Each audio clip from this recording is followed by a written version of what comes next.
Moins de pubs pour plus de revenus publicitaires, serait-ce le nouveau modèle de CNews? Ce matin, le Figaro consacre un article à la chaîne Info en continu dont les débats très musclés font de plus en plus parler et de plus en plus recettes. Les audiences de la chaîne sont en hausse, portées par les émissions d'Éric Zemmour et Pascal Praud notamment, mais le volume de publicité a drastiquement baissé, surtout en début de soirée. Selon le quotidien, il y a eu 40% de pubs en moins entre le 1er et le 13 septembre que l'année dernière à la même période, et entre 18h et 21h, la quantité de pubs est passée de plus d'une demi-heure l'an dernier à seulement 7 minutes cette année. Sur ce carrefour stratégique où CNews est leader des chaînes info, on retrouve les émissions de Laurence Ferrari, Éric Zemmour et Pascal Praud. Et comment on explique cette dégringolade?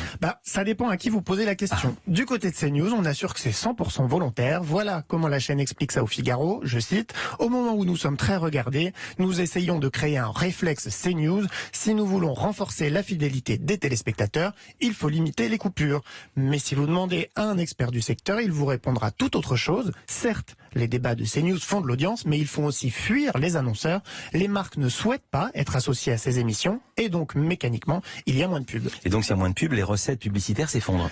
Si on en croit CNews, pas du tout, au contraire. Selon une agence média interrogée par le Figaro, les recettes brutes de la chaîne Info ont augmenté de 25% sur un an et ils ont doublé sur 2 ans.